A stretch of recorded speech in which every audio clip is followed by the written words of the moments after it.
The chandelier light shimmered across the crystal glasses, scattering tiny rainbows over a sea of tuxedos and sequined gowns.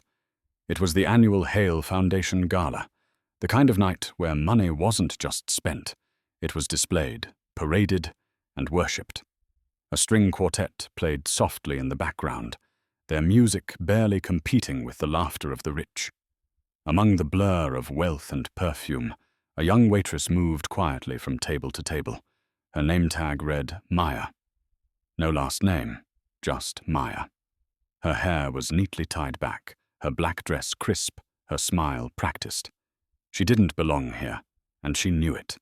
This was a world where one glass of champagne cost more than her entire day's wage. Still, she carried the trays with precision, invisible but necessary. She'd learned that the secret to survival among the wealthy was to blend into the wallpaper, never speak unless spoken to, never look too long, never show fear. Until the moment she tripped.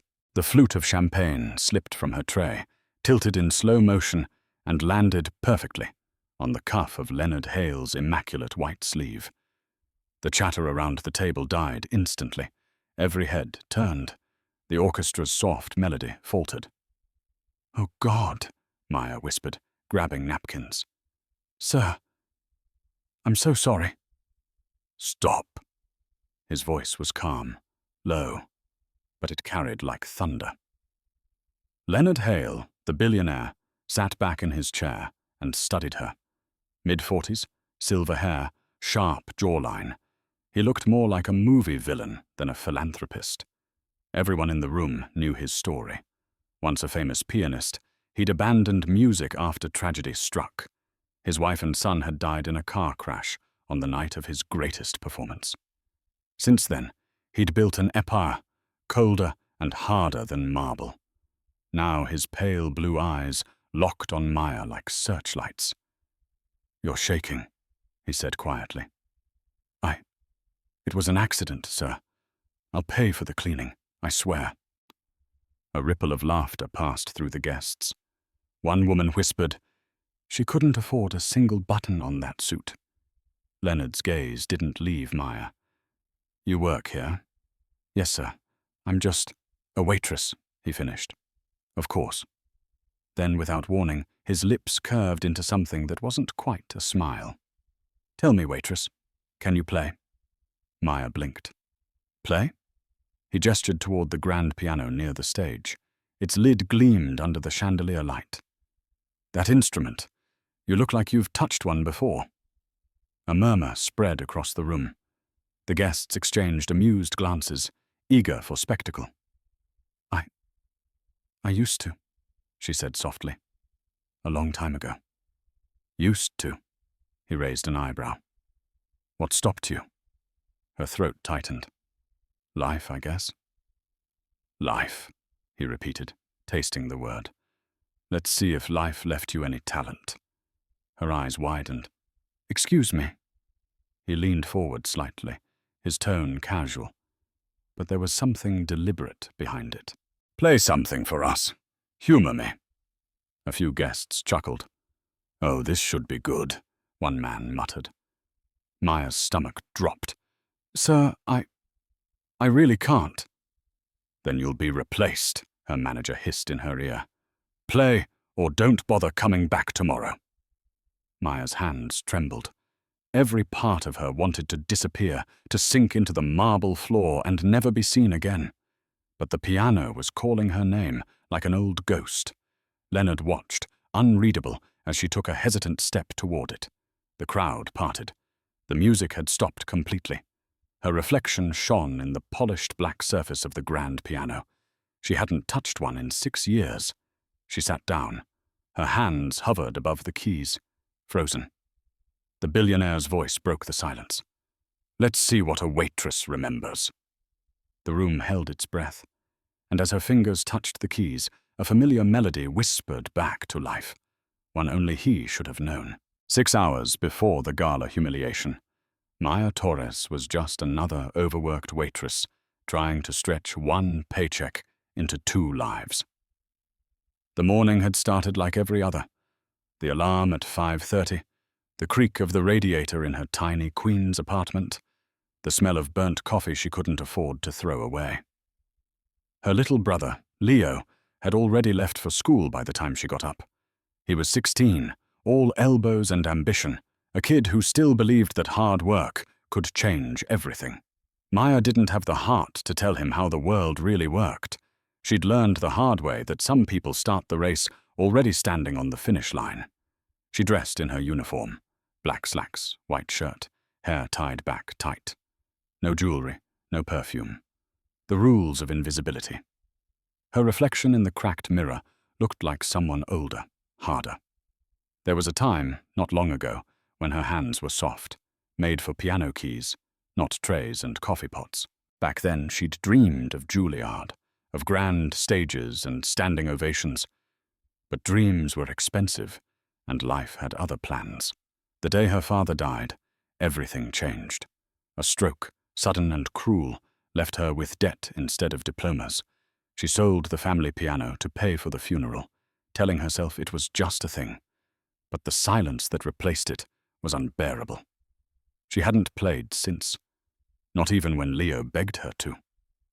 Now her life was an endless rhythm of shifts at Le Ciel d'Or, a restaurant so luxurious it didn't list prices. Every night, she served people who lived in penthouses above the clouds, people who'd never know what it meant to choose between rent and groceries. "Torres," barked her manager, Vincent, as she clocked in. "You're late." "It's 6:58, she said quietly. "Which means you're 2 minutes from being unemployed," he snapped. "Hale Foundation gala tonight. No mistakes. Smile. Speak only when spoken to." She nodded. "Yes, sir." "Yes." He eyed her. "You look tired." "Then I fit the decor," she muttered under her breath. "What was that?" "Nothing, sir." By 6 that evening, the restaurant had transformed. Chandeliers glowed like constellations. The marble floors gleamed. And in the center of it all, the grand piano, a glossy black Steinway, sat waiting, untouched, like a crown jewel. Maya avoided looking at it. The sight of its keys still hurt. As the guests arrived, politicians, movie stars, tech moguls, Maya slipped into her routine. Pour, serve, smile, disappear. She was good at it.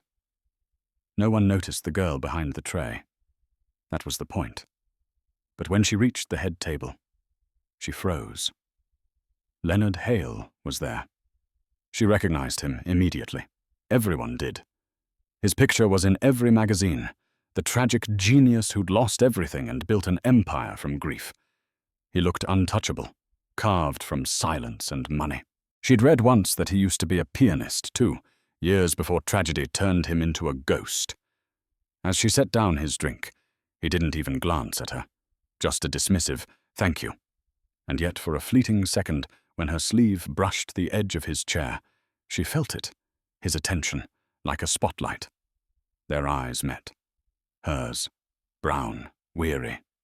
His, pale, unreadable. He didn't smile.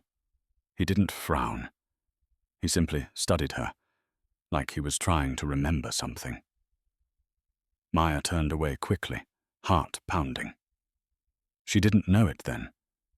But that single glance would unravel everything she thought she knew about her life, her father, and the song she had buried years ago. Because the man she served was the reason she stopped playing, and the only one who could make her start again. After the gala ended, and the last champagne glass was cleared away, the restaurant fell silent. The marble floors gleamed under dim light, and the air smelled faintly of roses and spilled wine. The staff had gone home hours ago, but Maya stayed behind, wiping down the final table, pretending not to hear the echo of the grand piano calling to her from across the room. It sat near the window, overlooking Central Park, its surface reflecting the city's midnight lights. Every night, she told herself she didn't care, that it was just a piece of furniture for rich people to brag about. But tonight felt different. Something in her chest ached, a pulse of memory she couldn't suppress. She set down the cloth and walked over. Her reflection shimmered on the black lacquer lid. For a moment, She imagined her father behind her, his warm voice teasing. Posture, Maya. Music is breathing through your hands. She could almost feel his calloused fingers guiding hers across the keys. He'd been a small-town music teacher, full of patience and quiet pride. He'd believed music could heal anything. But after his stroke, their world collapsed. The bills, the debts, the silence. It all crushed her. She hadn't played since the funeral. 6 years.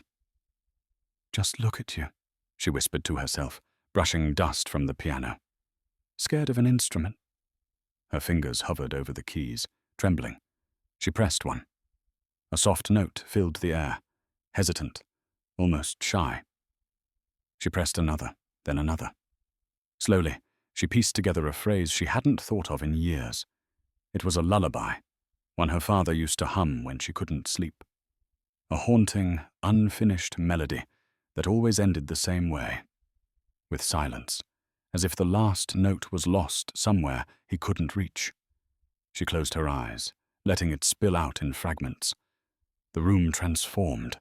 The noise of the city faded, replaced by something raw and fragile. A whisper from the past. Then the sound of footsteps froze her in place. She spun around. Leonard Hale stood by the doorway, his silhouette framed by the city lights. He wasn't in his tuxedo anymore, just a grey sweater, his sleeves rolled up, his posture relaxed yet commanding. Maya's breath caught. Sir, I'm sorry, I didn't mean to. He raised a hand, silencing her. That song. Where did you learn it? It's nothing. Just something my dad used to play.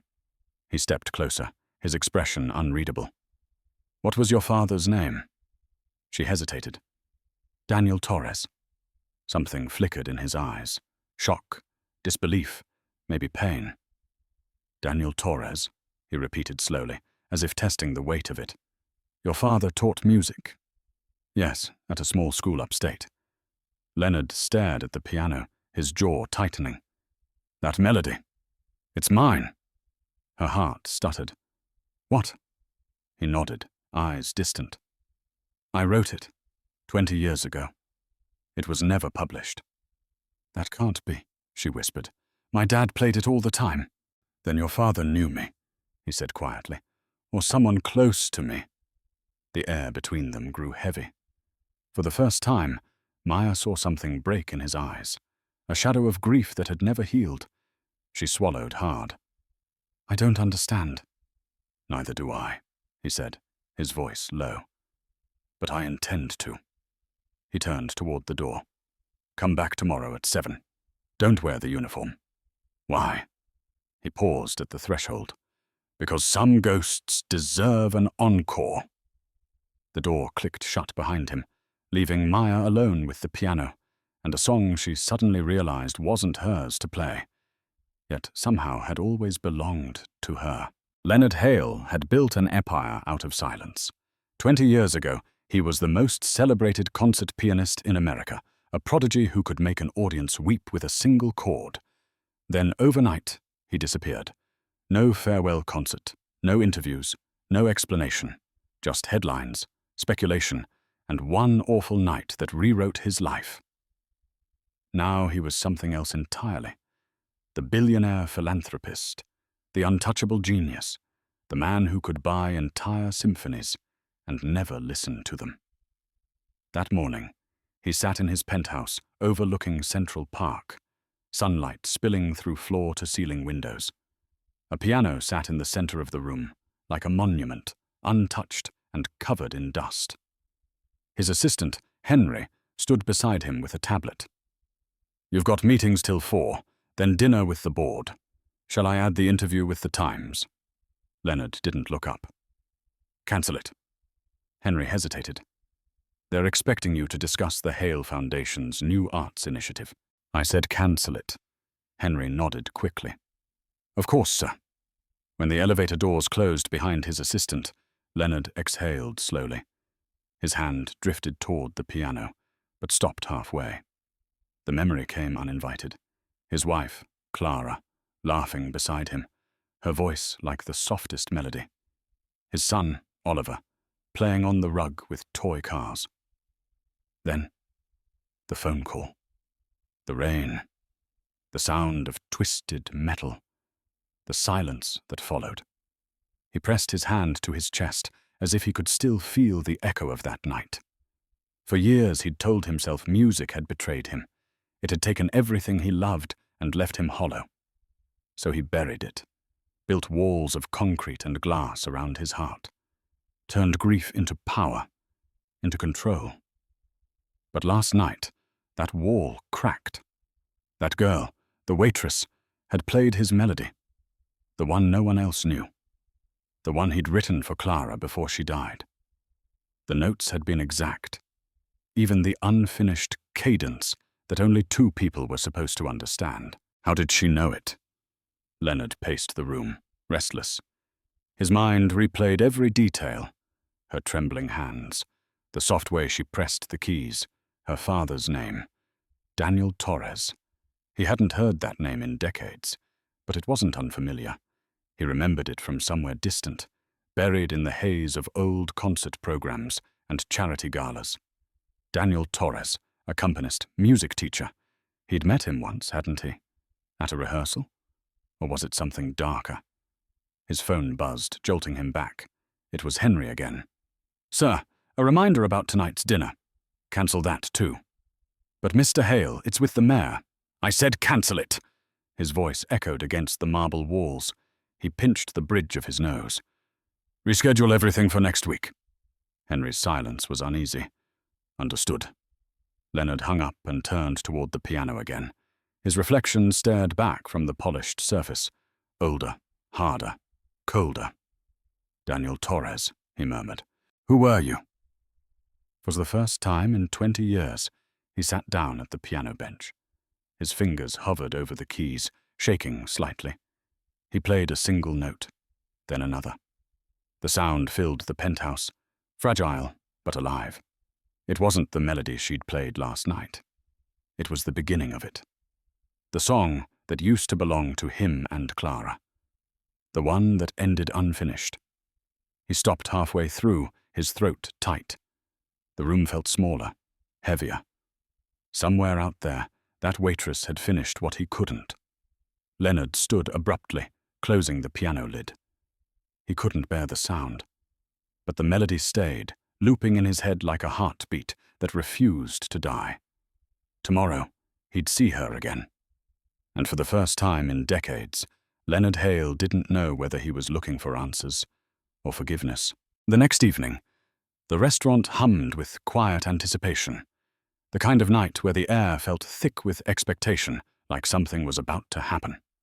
Maya stood near the staff lockers, fidgeting with the strap of her worn leather bag.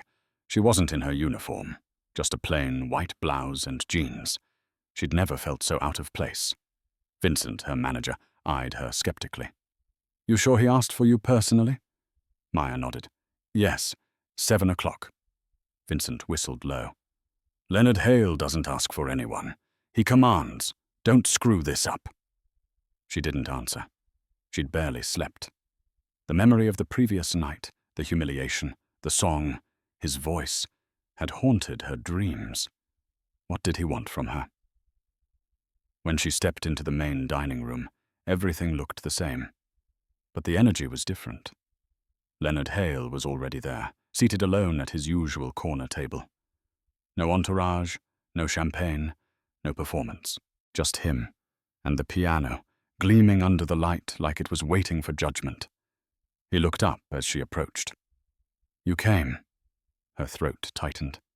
"You told me to." "Most people don't listen when I give orders outside a contract." "I'm not most people," she said quietly. He studied her for a long moment, then gestured toward the seat opposite him. "Sit." She did, every muscle tense. "I've spent the last 24 hours trying to understand how a waitress could play a melody that's never been published," he said, voice measured, precise. "So tell me, how did your father learn that song?" "I don't know," she admitted. "He used to hum it when I was little. Said he heard it once from a great pianist." Leonard's eyes flickered. "Did he say who?" "No. I never asked. I thought it was just a lullaby." He leaned back, his gaze distant. "That song was written for my wife." Maya's breath caught. "Your wife?"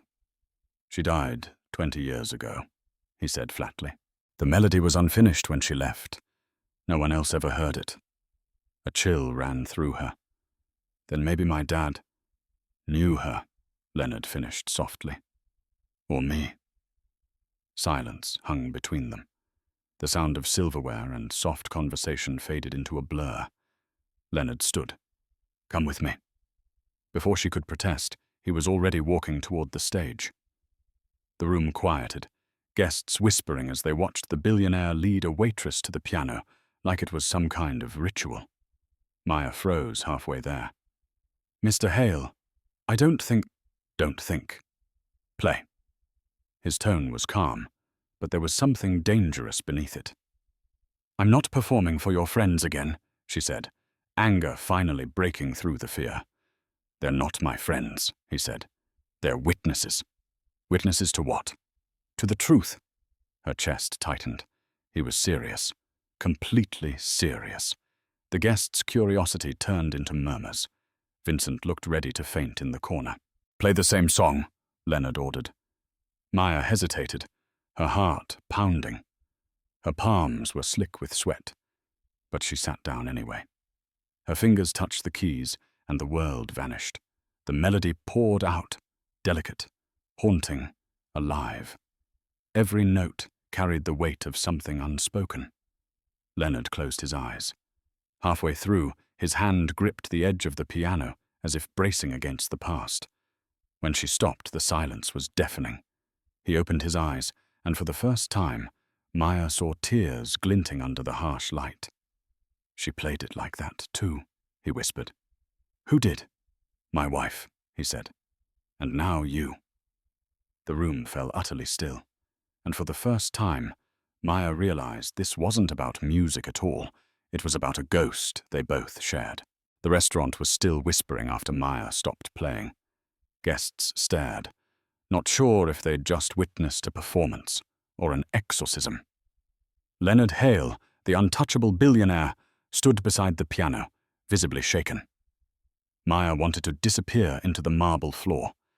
He turned toward her slowly, his voice low but sharp. "Do you know what you just played?" "It's just a song," she said, her voice trembling. "It's not just a song," he snapped. "It's my song. You played it note for note, the way it was meant to be finished." "I told you," she said softly. "My dad used to play it. I only learned it from him." Leonard's jaw tightened. "Daniel Torres. You said that was his name." "Yes." He exhaled, running a hand through his silver hair. "Then either he stole it, or someone gave it to him." Maya stepped back. "My father wasn't a thief." He looked at her, really looked, and something softened in his expression. "Maybe not, but music has a way of carrying secrets." The crowd began to murmur again, cell phones discreetly raised. Vincent, the manager, rushed forward, panic painted across his face. "Mr. Hale, if you'd like, we can clear the room." Leonard raised a hand. "No, let them stay." "Sir, with respect." "I said stay."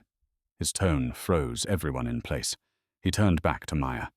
"You said your father played this for you when you were a child. Did he ever say where he learned it?" She shook her head. "No. He just said it reminded him of someone he used to know." Leonard's eyes darkened.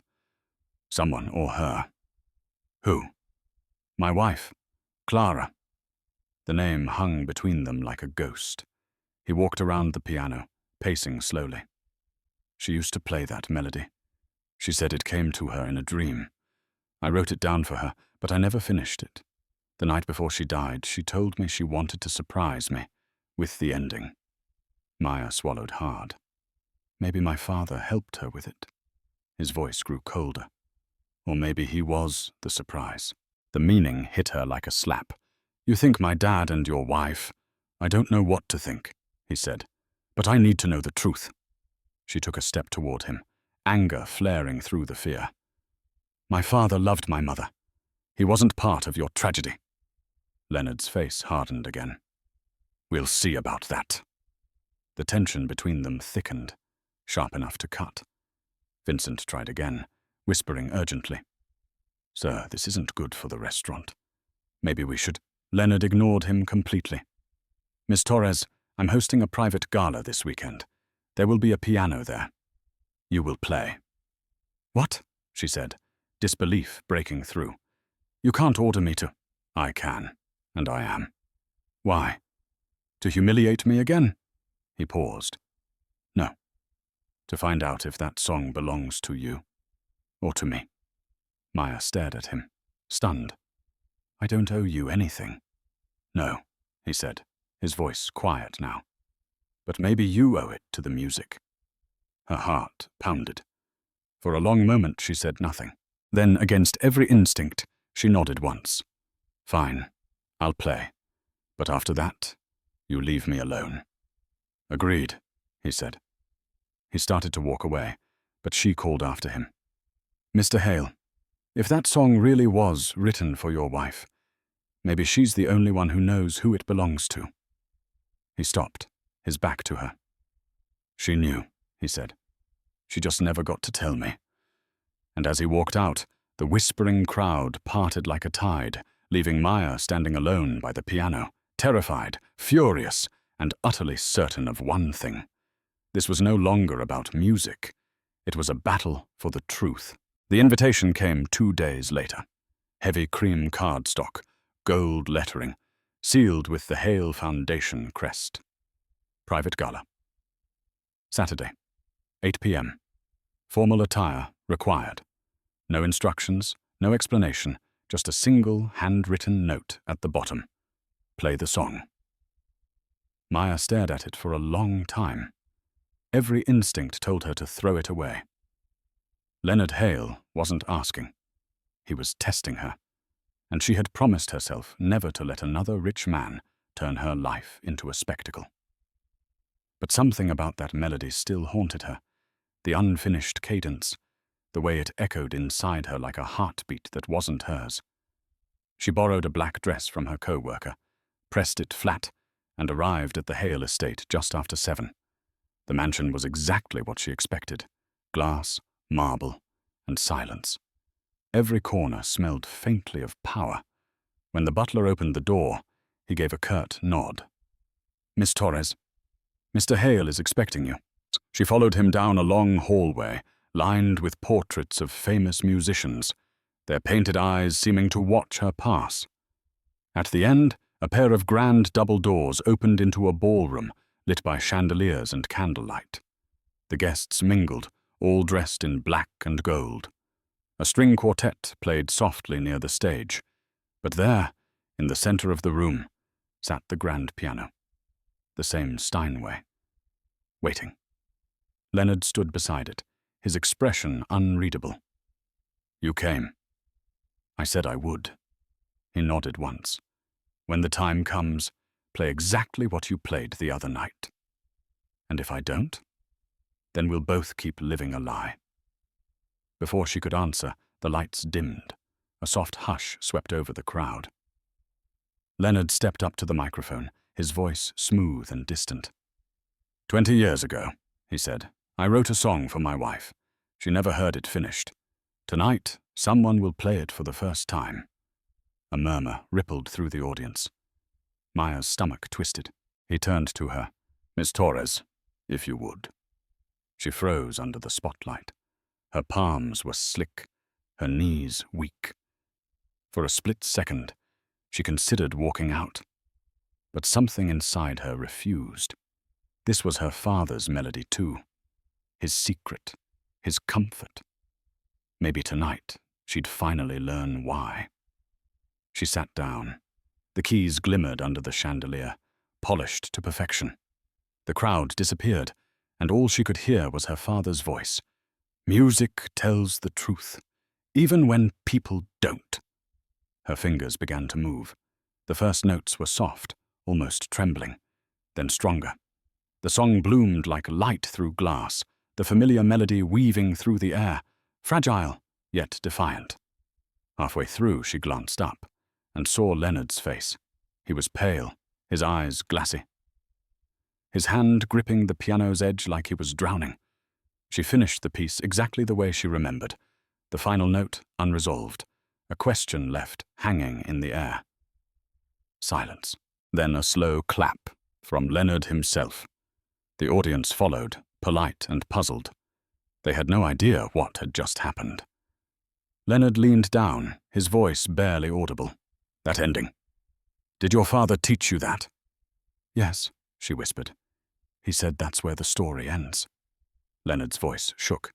No, that's where it began. Before she could respond, he turned to the crowd, his composure cracking. Ladies and gentlemen, this evening is over. The guests murmured in confusion, but he didn't care. He walked off stage, leaving Maya sitting in the spotlight, her heart racing, the last note of the song still echoing in her ears. Something had broken in him tonight. Something old, buried, and dangerous. And Maya knew the next time she saw Leonard Hale, the truth wouldn't just be about music anymore. It would be about blood. The morning after the gala, Maya woke up to the sound of her phone buzzing non-stop. Texts, missed calls, and one headline that made her stomach drop. Waitress stuns guests at Hale Foundation gala, plays Billionaire's secret song. Her face was everywhere. The internet had turned her performance into a viral moment, but the comments cut deep. She's clearly lying. A publicity stunt. Who does she think she is? She threw her phone onto the couch. Great, she muttered. Now I'm famous for ruining a billionaire's night. A knock at the door startled her. When she opened it, Leonard Hale stood there. No cameras, no entourage. Just him in a dark coat, his expression grave. Mr. Hale, she stammered. Can I come in? Maya hesitated, then stepped aside. The apartment suddenly felt too small, too ordinary for a man like him. A chipped coffee mug sat on the counter, a pile of bills on the table. He glanced around quietly. You live alone?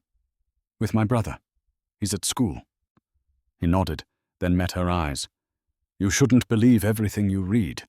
The media loves a story it doesn't understand. I didn't ask to be a story, she said sharply. You dragged me into yours.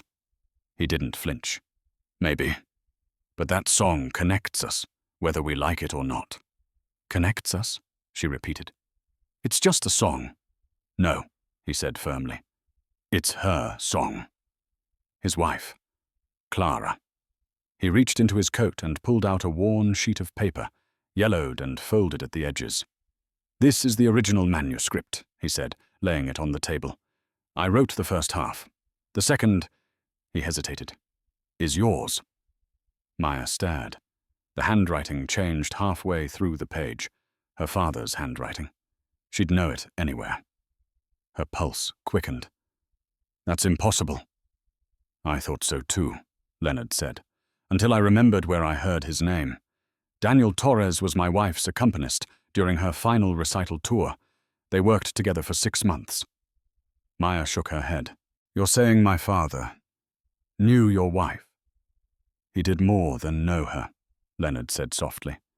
He was the last person to see her alive. The room tilted. Maya gripped the edge of the table. What are you talking about? There was a crash, he said, his voice tightening. They were driving back from rehearsal. She was supposed to come home to me that night, but she never did. My father never told me anything like that, Maya whispered.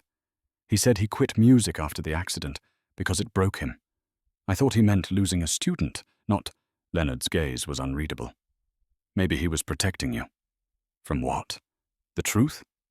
He sighed. The truth can destroy people. I know because it destroyed me.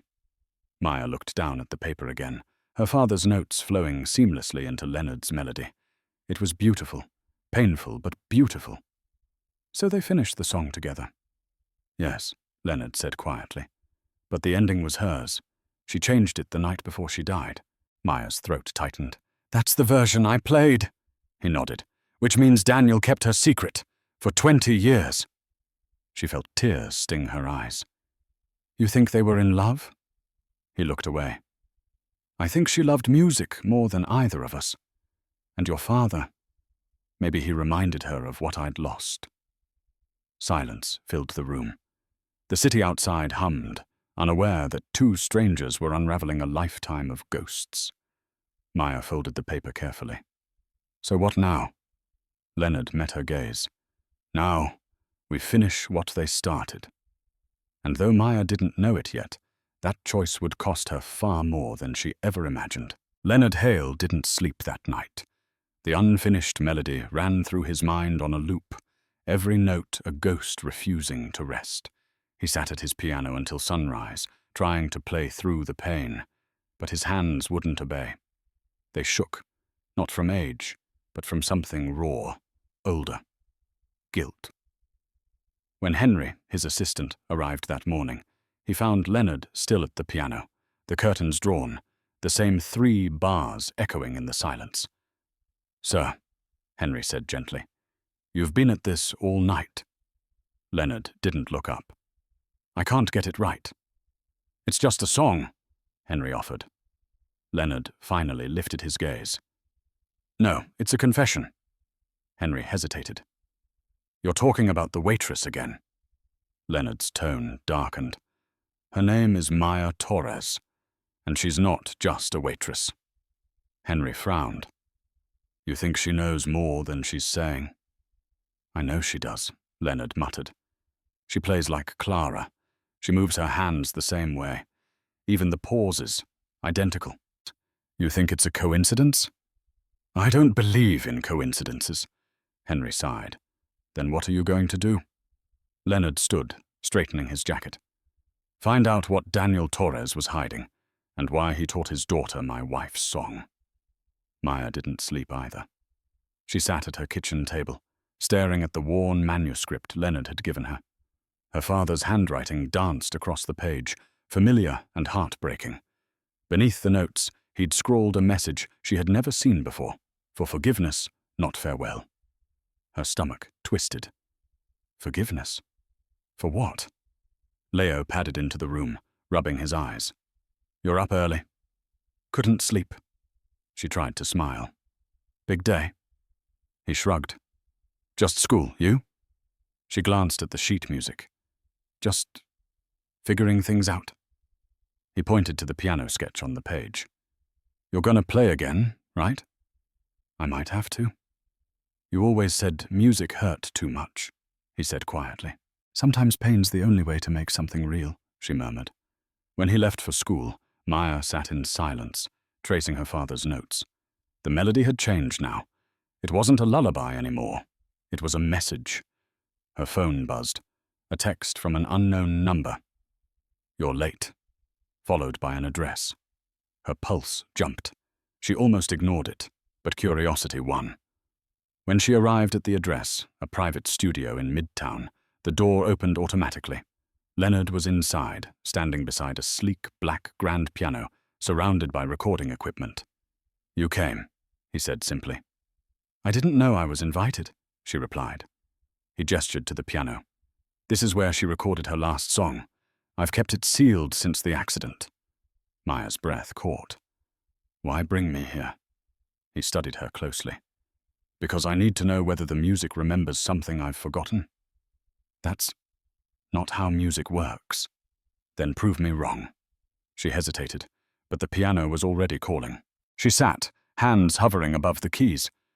"Play it again," Leonard said quietly. "The way you remember." She played.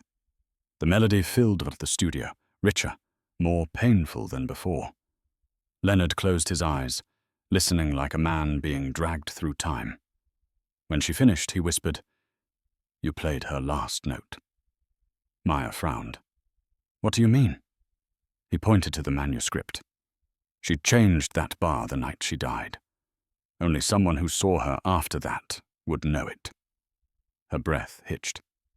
"Are you saying my father—" "He was there," Leonard said. "He was with her when it happened." The room went cold. Maya shook her head. "That's impossible." "Then find out," Leonard said softly. "Because I can't live without the answer anymore." And as she left the studio, Maya realized something terrifying. His obsession wasn't with her music anymore. It was with her. By the time Maya got home that evening, her hands were still trembling. The studio session kept replaying in her mind, the way Leonard had stared at her as if she were some living piece of evidence. Every question, every note, every silence between them felt heavier than truth itself.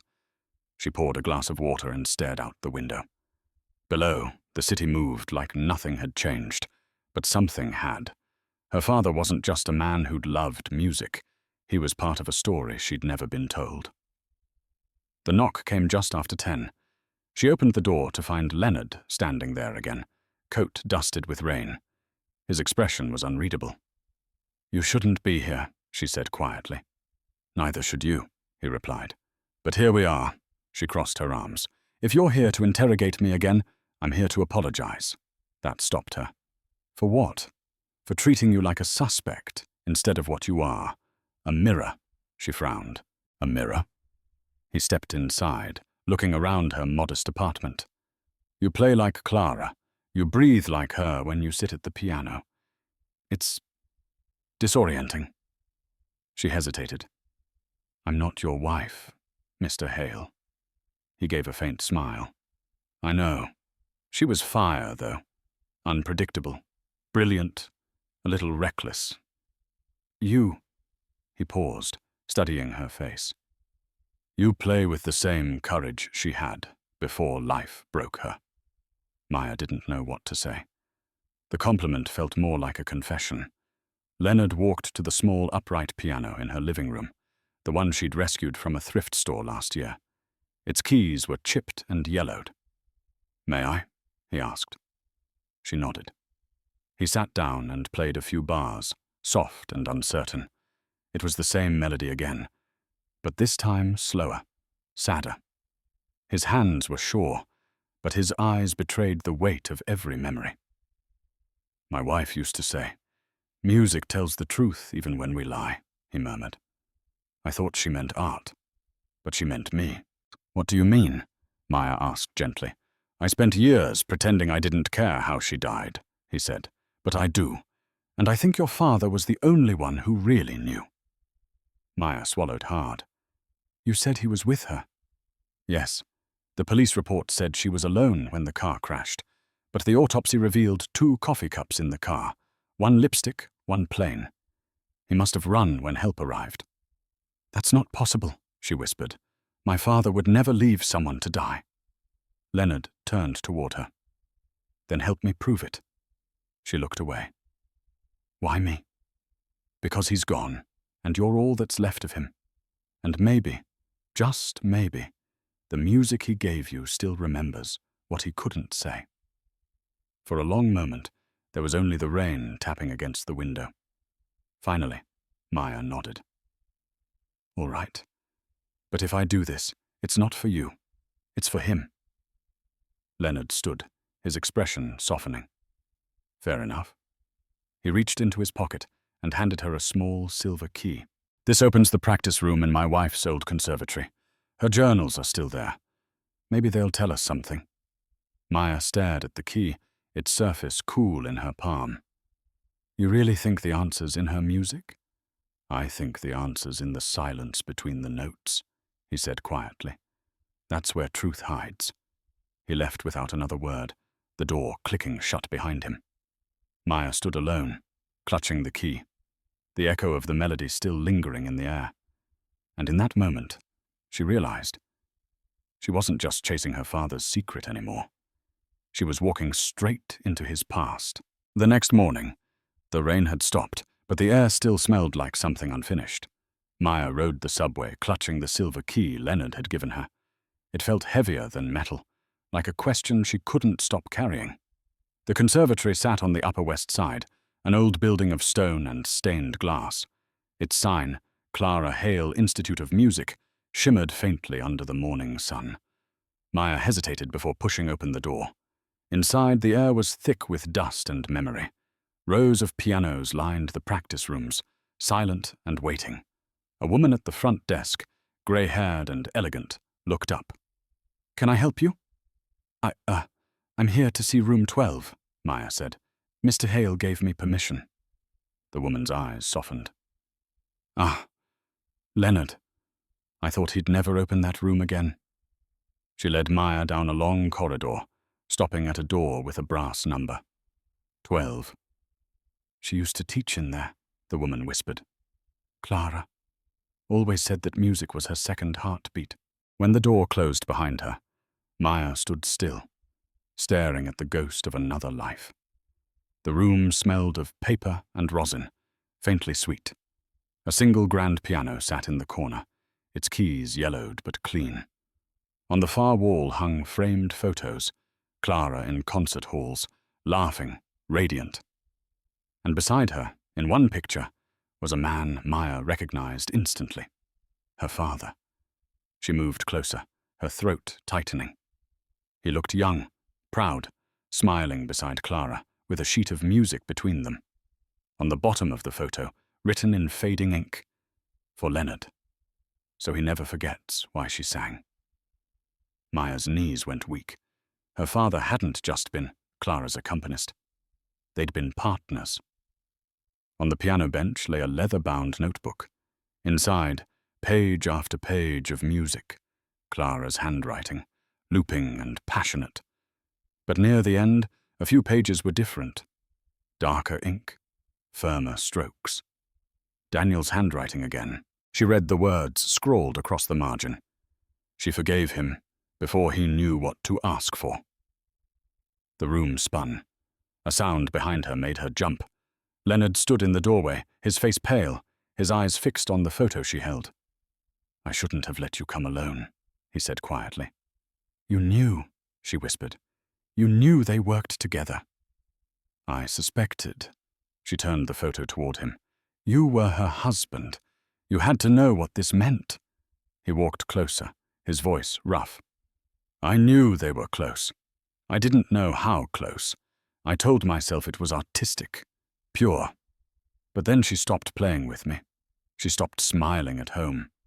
You thought she was in love with him. He exhaled, the sound almost a growl. I didn't think. I accused. The night she died, we fought. She left the house in tears. And she went to my father. He nodded once, guilt carved into every line of his face. That's why he was in the car.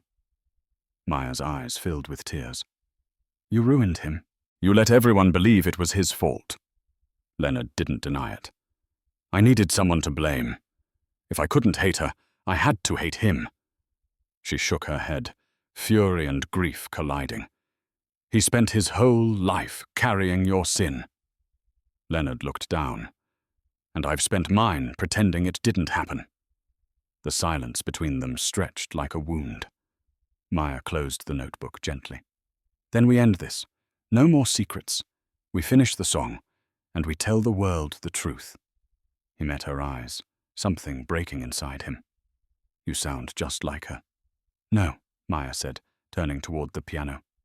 I sound like me. And this time, I'm finishing it my way. As her fingers touched the keys, Leonard Hale finally understood. The past wasn't haunting them anymore. It was demanding to be heard. The sound of the piano still lingered in Maya's mind, long after she left the conservatory. Every note she played felt like she had unearthed something buried, something her father never meant for her to find. The photograph of him beside Clara was burned into her thoughts, smiling, alive, whole. When she got home that night, the apartment felt smaller, like it couldn't hold everything she'd learned. She poured herself a cup of coffee and sat at the kitchen table, staring at the notebook she'd taken from the practice room. Her hands shook as she turned the last page. There, taped to the inside of the back cover, was a small cassette labeled in faded ink, for LH. Her breath caught. LH Leonard Hale. She didn't even own a cassette player. But Leo did, an old one he used for recording his school projects. She found it buried under a stack of homework, clicked the tape into place, and pressed play. At first there was only static, then faintly a piano, a melody she knew too well, the same song, the same haunting beauty. But this version was different, slower, richer, played by two people. Clara's voice entered, soft and fragile. Daniel, You're rushing the bridge again." Her father laughed, a sound Maya hadn't heard in years. "You always say that when you're nervous." "I'm not nervous," Clara said, teasing. "I just want it perfect." "It already is." Then silence. Clara spoke again, quieter this time. "He won't forgive me, you know. Leonard. He thinks I betrayed him." Her father sighed. "Maybe you did, but not the way he thinks." Maya froze. Clara continued, voice trembling. "He's angry at the music. He thinks it took me away from him. But it was the only place I could still feel alive. The only place I could still love him without drowning." Daniel whispered, "Then this song isn't goodbye." "No," Clara said. "It's forgiveness." The piano swelled again, a gentle duet of sorrow and peace. When the last note had faded, Clara spoke one final line, barely audible. "If he ever hears this, tell him I was never leaving. I was coming back." The tape clicked off. Maya sat motionless, tears streaming down her face. The truth was heavier than she expected. Her father hadn't been a thief or a lover. He'd been a friend, trying to save a marriage already broken by silence. A knock at the door made her jump. She wiped her eyes and opened it. Leonard stood there, eyes hollow, as if he already knew. "I found something," she whispered. He stepped inside. "I did too. Her car wasn't supposed to crash that night." "What do you mean?" He held up a file folder, yellowed and creased. "The police report. There were brake marks on the road, deep ones. Someone cut the line. It wasn't an accident." Maya's heart stopped. "You think someone killed her?" "I think someone wanted her to disappear," he said. "And maybe your father knew who." She handed him the tape. "Then listen to this." He stared at the cassette for a long time before pressing play. As Clara's voice filled the room, his hand began to shake. He closed his eyes, tears slipping silently down his face. When it ended, he whispered, "She forgave me. All this time. And she forgave me." Maya touched his arm gently. "Then forgive yourself." He looked at her, eyes red but alive. "Not yet. Not until I find out who took her away." And in that quiet kitchen, as the final note from the tape faded, Maya realized this mystery wasn't over. It was only beginning. Leonard didn't speak for a long time after the tape ended. He just sat at the kitchen table, staring at the cassette player like it was a coffin. His fingers trembled slightly as he rewound it, letting Clara's voice echo faintly again. "She forgave me," he whispered, "and I didn't even know I needed it." Maya sat across from him, her coffee untouched. "You said someone cut the brake lines. Who?" He exhaled slowly. "I don't know yet. But whoever did, they wanted to bury more than Clara. They wanted to bury the truth." She leaned forward. "You think it was about the music?" Leonard nodded. "That song was worth more than money. It was proof that she was coming back to me. And maybe someone couldn't let that happen." He looked up, his blue eyes hardening. "There's one way to find out. We finish the piece. We record it the way she intended. If it still has the same power, we'll know what she was protecting." Maya frowned. "You think a song can expose a killer?" "I think music tells the truth when people lie," he said softly. "And she left the truth inside the notes." He stood, all business now. "Meet me at my studio tomorrow morning. We start then." The next day, Maya arrived at the studio early. The same sleek piano gleamed under the soft lights, waiting. On the music stand sat the original sheet, the combined handwriting of Leonard and Clara, with Daniel's final bars now added in. She took a deep breath. "What do you want me to play?" "The ending," Leonard said. "Start from where she left off. Let's see if the music remembers." He sat beside her, not as a billionaire this time, but as a man stripped bare. His hands rested lightly on the keys, hesitant, almost afraid. Maya began to play. The opening was tender, haunted, the same melody that had followed them both for weeks. Leonard joined in, his part weaving around hers like a ghost dancing with a shadow. The room filled with sound, alive and aching. Then something changed. The middle section swelled into a new chord progression neither of them had seen before. The way her father had written it, it climbed higher and higher before dissolving into silence. Leonard's breath hitched. That modulation, I wrote that years ago but never showed anyone. She heard me playing it once, late at night. Maya stopped, startled. Then how did my dad know it? He swallowed hard. Because he must have been there, in the house. That night. The implication hit both of them at once. Clara had gone to him not after the fight, but during it. Leonard's voice cracked. He wasn't the man who ruined my marriage. He was the one trying to save it. Maya's eyes filled with tears. Then the song. It was their peace offering. He nodded slowly. And I destroyed it before I ever heard it. They sat in silence. The only sound was the hum of the city outside. Finally, Leonard spoke. Let's finish it, the way they meant it to be played. They played again, together this time. The melody grew, soaring, fragile, yet unbroken. When they reached the last line, Maya hesitated. He whispered, "Don't stop." She struck the final chord. It lingered, full, pure, and complete. For the first time, the song had an ending. Leonard exhaled, tears spilling freely now. That's it. That's what she wanted me to hear. Maya closed her eyes.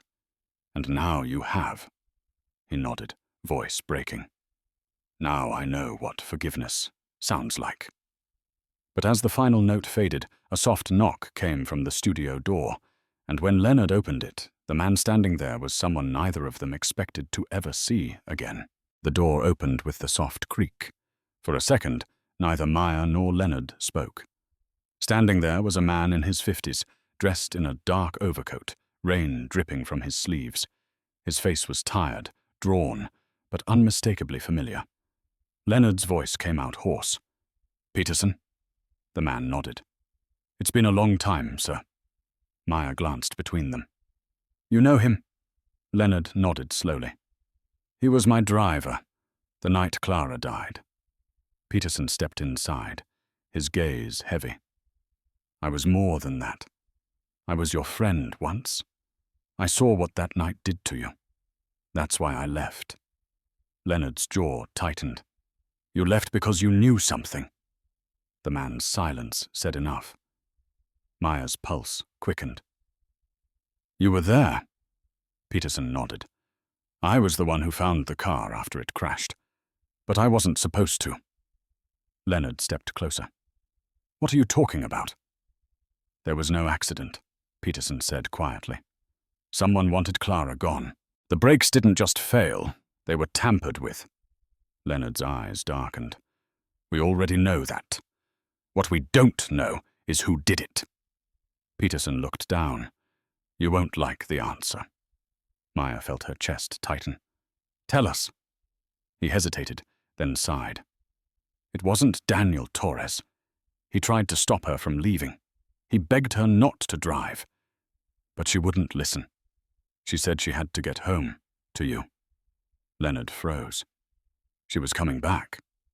"Yes," Peterson said softly.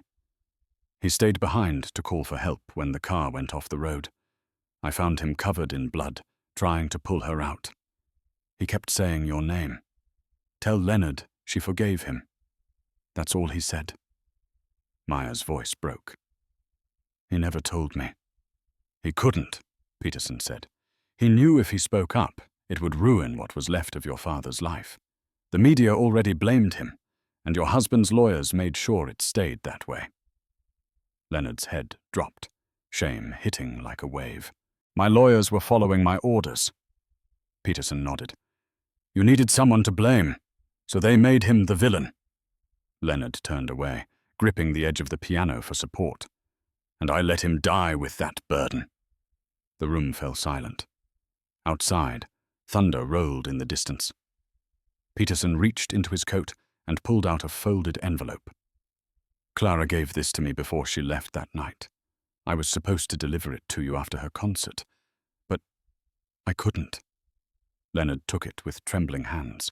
His name was written on the front in Clara's looping handwriting. He unfolded the letter slowly. Clara's voice seemed to rise from the page as he read aloud. "Leonard, if you ever read this, it means I've failed to make you understand. The music wasn't about leaving, it was about coming home. Daniel helped me find the courage to play again, not to love again. Forgive him, forgive yourself. The song is yours, but it will never be finished until you forgive." By the time he reached the last word, tears blurred his vision. Maya's voice trembled. "She was trying to save you both." Leonard nodded, his face breaking open with grief and relief all at once. "And I spent 20 years destroying the only man who tried to help her." Peterson put a hand on his shoulder. "Then make it right. Tell the world what really happened." Leonard looked at Maya, his voice barely above a whisper. "We will, but not with words." He turned toward the piano, eyes fierce again. "We'll finish the song, the way she wanted. And this time, the world will listen." And for the first time in decades, Leonard Hale sat at the piano not as a broken man, but as one finally ready to confess. For the first time in 20 years, Leonard Hale played without hesitation. His fingers, stiff from age and grief, came alive again as they struck the keys. The melody filled the studio, fragile, haunted, and painfully beautiful. Maya sat beside him, playing the second part in perfect harmony. Peterson stood by the door, watching silently. The sound seemed to pull the air itself into stillness. When the final note faded, Leonard let his hands rest on the keys and whispered, "That's her voice. I can hear her again." Maya smiled softly. "She'd be proud of you." He turned to her, eyes glistening. "She'd be proud of you too. You brought her back to me." Then, just as suddenly, his face drained of color. His hand flew to his chest. "Mr. Hale." Maya's voice wavered. He gasped, breath ragged. "It's just pressure," he said, forcing a smile that didn't reach his eyes, but his body trembled, sweat glistening at his temple. Maya stood quickly. "You need a doctor." He shook his head weakly. "No, I'm fine." Peterson moved forward. "Leonard, don't be a fool. You've ignored your heart for years. Literally." Leonard tried to laugh, but it came out as a groan. "If I go to a hospital, the press will—" Maya grabbed his arm. "Forget the press. You're going now." Before he could protest, Peterson was already dialing 911. Leonard slumped forward, the piano keys groaning under his weight. Maya caught him, shouting his name.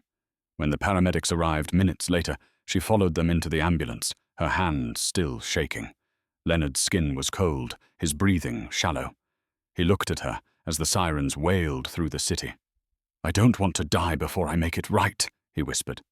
"Then you won't," she said fiercely. "You'll tell the truth. You'll finish the song. You'll live." He gave a faint smile. "You sound like Clara." She squeezed his hand. "Then listen to her." Hours later, in the sterile white light of the hospital, Maya sat by his bedside.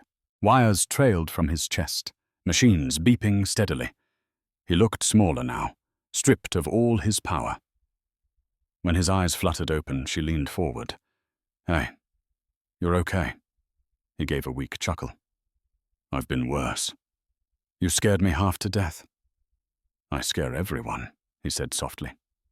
"It's a habit I should break." Peterson entered quietly, a cup of coffee in hand. "Doctor says it was a mild heart attack. He'll recover, but no more stress, which means no more corporate wars or late-night guilt symphonies." Leonard smirked faintly. "That's optimistic." Then his gaze shifted to Maya. "Did you bring it?" She frowned. "Bring what?" "The music," he said. "I need it near me. It's the only thing that keeps my heart beating for the right reason." Maya hesitated, then pulled the folded manuscript from her bag. He reached for it, his hand trembling. "Clara's handwriting," he murmured. "I used to think it was a curse. Now I think it's a map." "To what?" she asked. To peace, he said simply. She sat beside him, her voice soft. When you're ready, we'll play it again. He looked at her for a long moment. No, he said quietly. When we're ready, you're as much a part of this as I am now. This song belongs to both our families. Tears stung her eyes. You really mean that? He nodded. Clara would have wanted it that way. The room went quiet, except for the hum of the monitors. Then faintly, Leonard's lips moved, reciting words only he could hear. Maya leaned closer. What are you saying? He smiled weakly. I'm thanking her for sending you. And as he drifted back to sleep, Maya realized this wasn't the end of his story.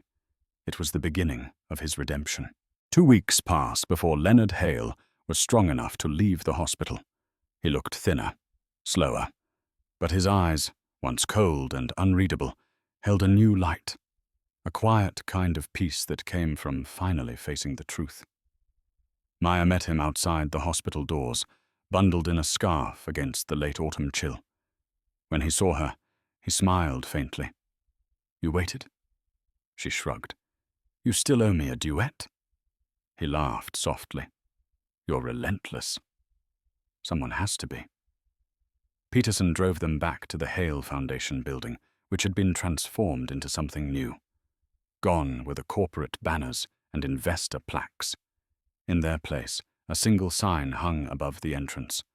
The Clara Hale Music Center. Maya stopped at the doorway, stunned. You renamed it? Leonard nodded. The world deserves to know her for who she was, a musician, not a tragedy. Inside, the main hall gleamed with restored instruments. Children practiced on upright pianos, laughter echoing down the corridors. Leonard watched them quietly. It's strange, he said. For 20 years I built walls to keep music out. Now I want nothing more than to fill every room with it. Maya smiled. That's what redemption sounds like. He turned to her. No, Maya, that's what you sound like. They spent the rest of the afternoon in his private studio, preparing for what he called the final performance.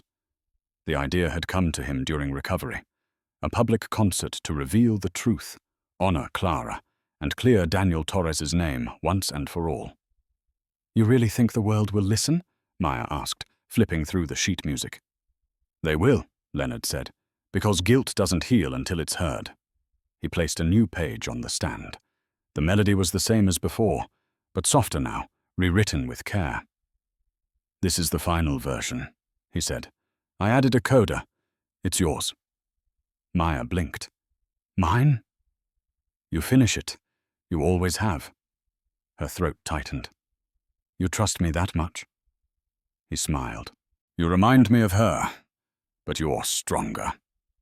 They rehearsed until night fell, the city glittering outside like scattered notes on a staff.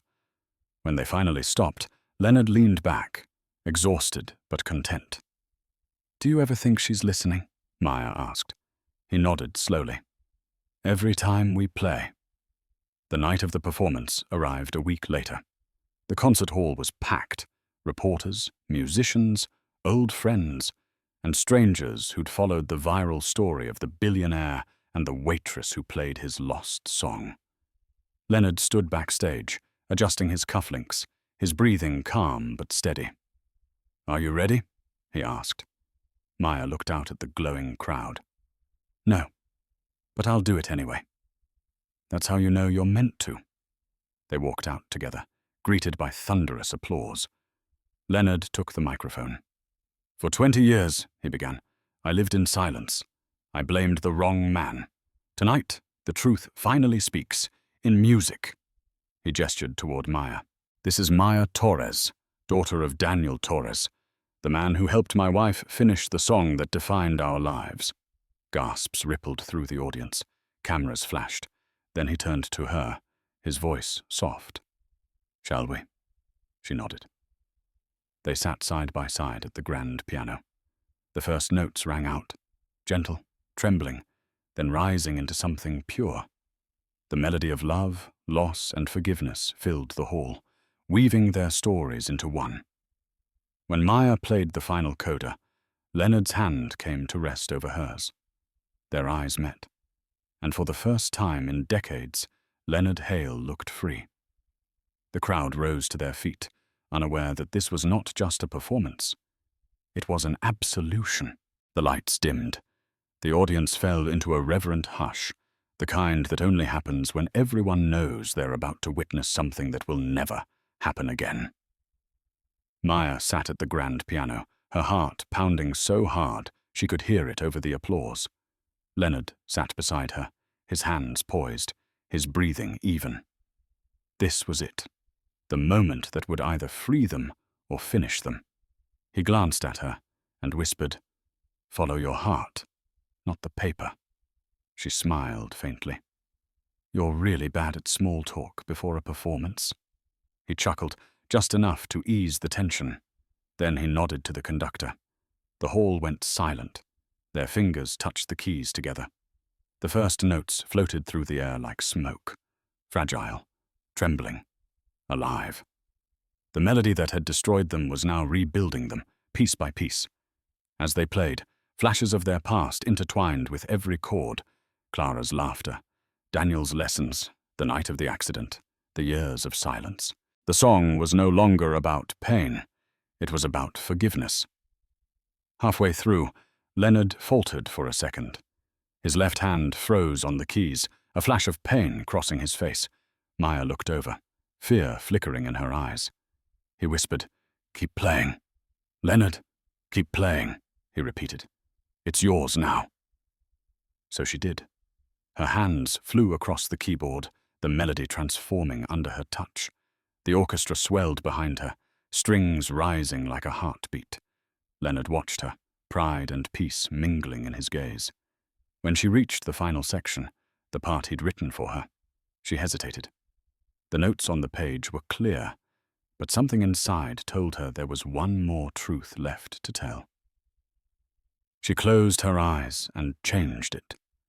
Her fingers found a new progression, something raw and unexpected, a blend of her father's style and Leonard's voice, finished with a single, unresolved note. The audience held its breath. The sound hung in the air, incomplete but whole in its honesty. When the last vibration faded, there was silence. Then applause. Thunderous, uncontrollable applause. People stood, crying, shouting, clapping until their hands hurt. Reporters dropped their pens. Cameras flashed. Maya turned to Leonard, breathless. "We did it." He smiled, tears glinting in his eyes. "No, you did it. You gave her song its ending."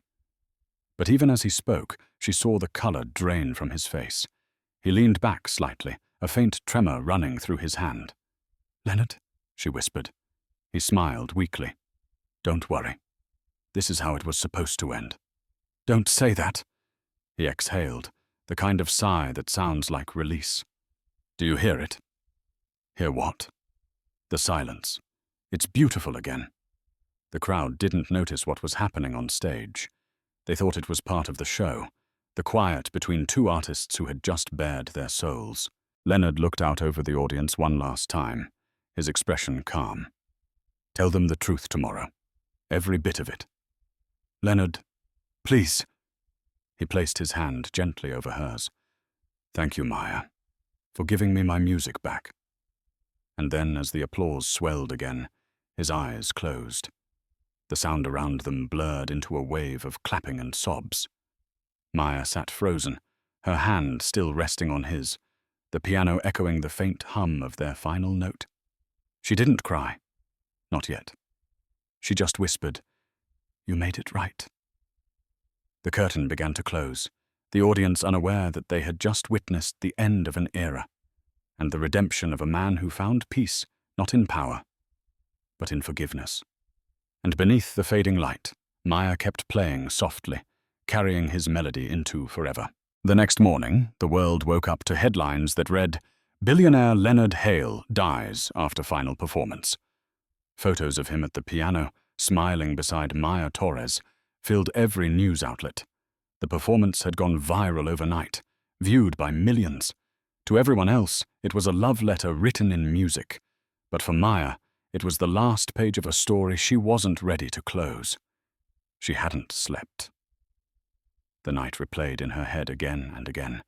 The way his hand had gone still. The peace in his eyes. The silence that followed. It didn't feel real.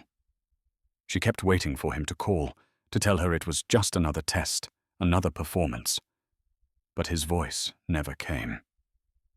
Peterson was waiting for her when she arrived at the Hale Foundation later that morning. His expression was solemn, but gentle. He asked me to give you this. He handed her a sealed envelope, thick and heavy, the paper cream-colored and embossed with the Hale crest.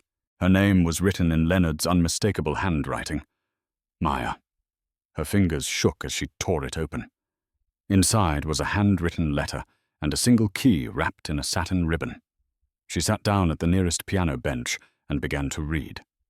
Maya, if you're reading this, it means my heart kept its promise and finally stopped trying to make amends the hard way.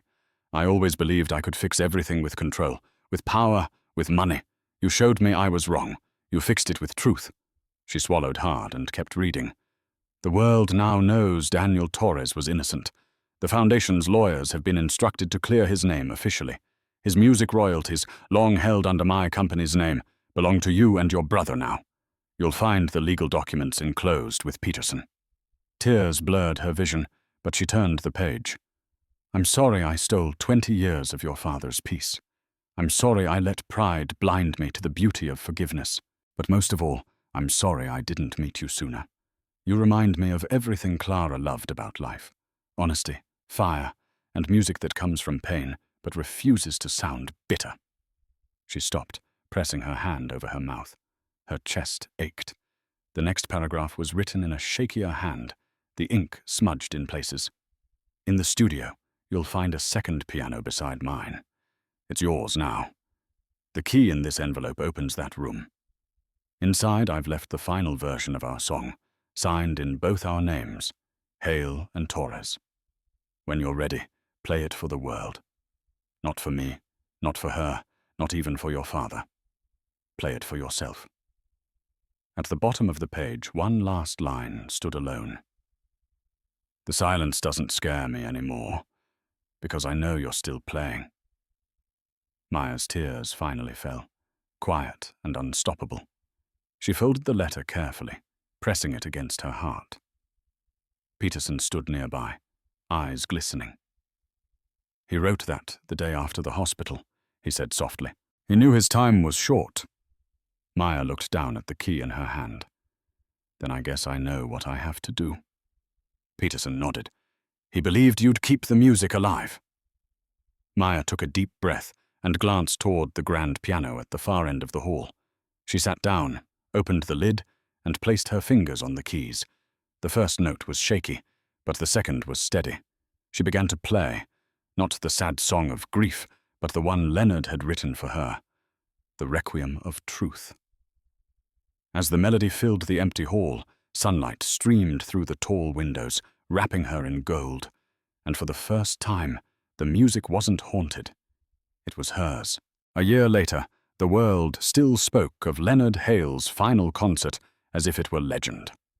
People called it the performance that healed the silence. Music critics wrote essays about forgiveness and legacy. But for Maya Torres, it wasn't about any of that. It was about what came next. She stood outside a modest brick building in Queens, the morning sun reflecting off the newly painted sign, the Hale Torres Music Studio. Below it, in smaller letters, read, "Free lessons for kids who dream in sound." She unlocked the door and stepped inside. The scent of wood polish and sheet music filled the air.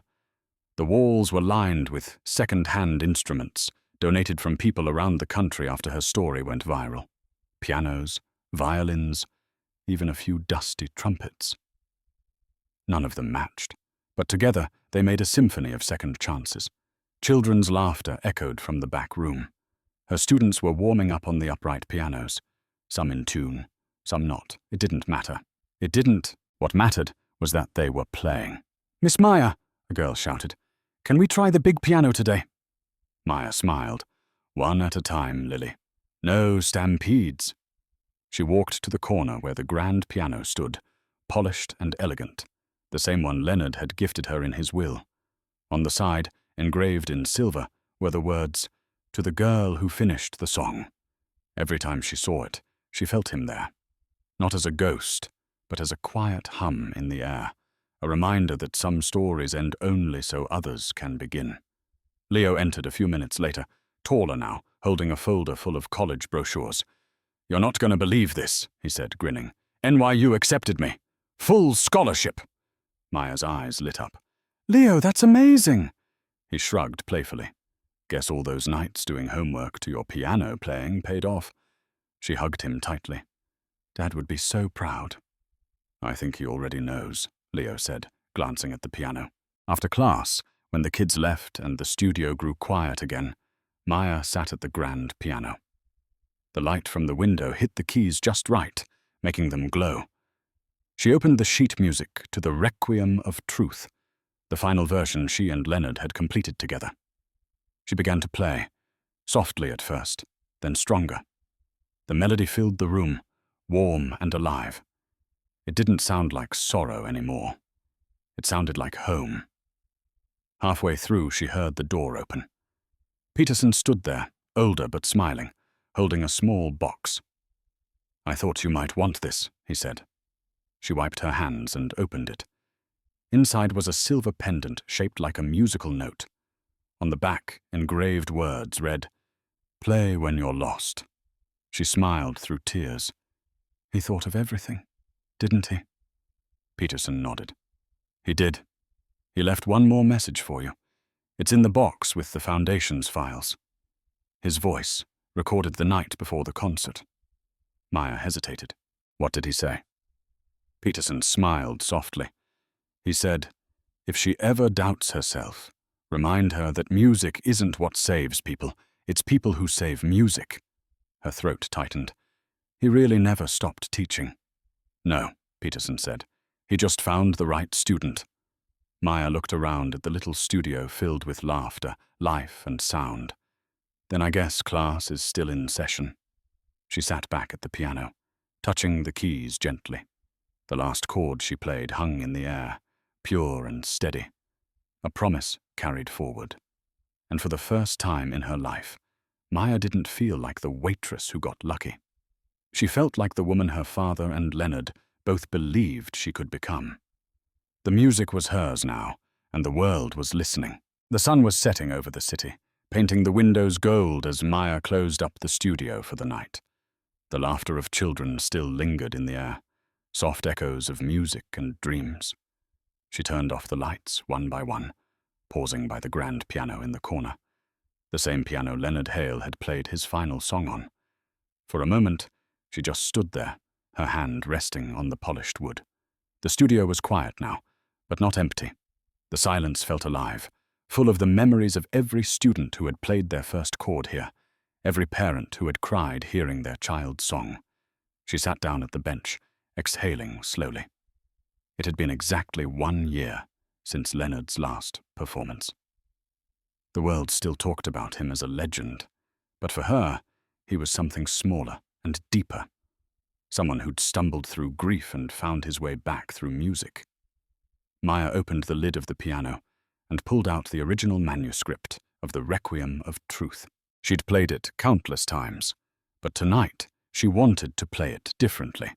Not as a duet, not as a farewell, but as a conversation between everything she'd lost and everything she'd found.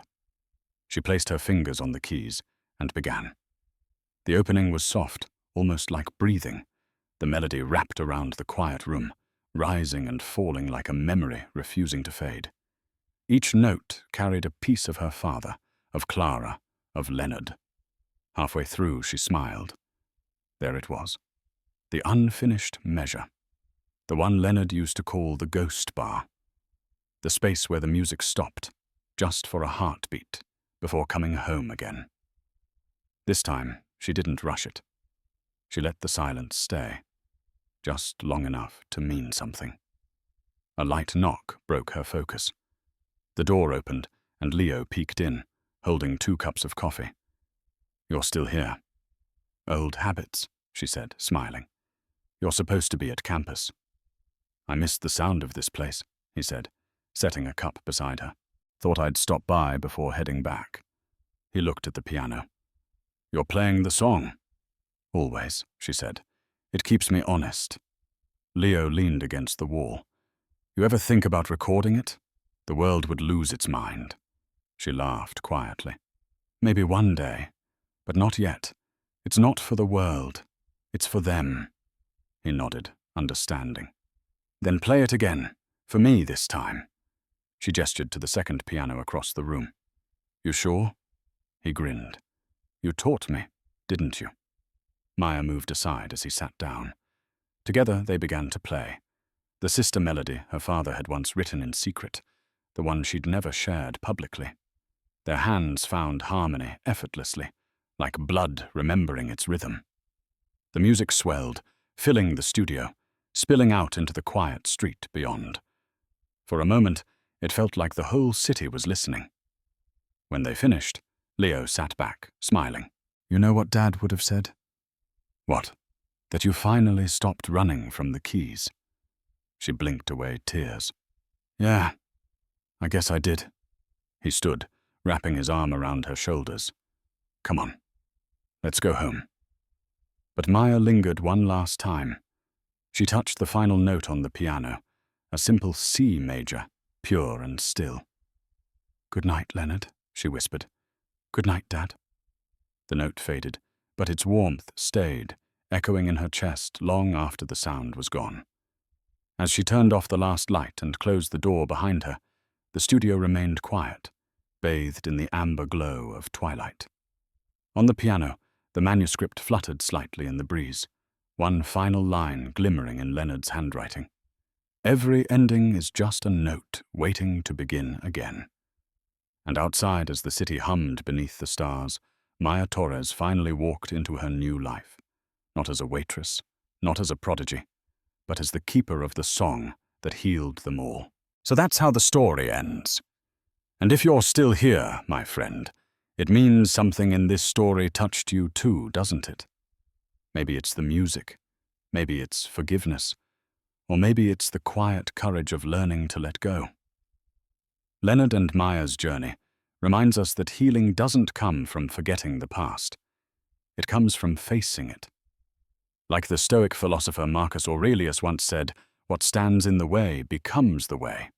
The pain, the regret, the silence. They aren't walls, they're bridges. Sometimes we spend years blaming others or ourselves, only to realize that forgiveness isn't a gift we give the dead. It's the peace we give the living. You don't need a grand piano or an audience to find redemption. You just need honesty, patience, and a little faith that your scars can turn into songs. If this story made you feel something, even just a spark of warmth or reflection, let's keep that energy alive together.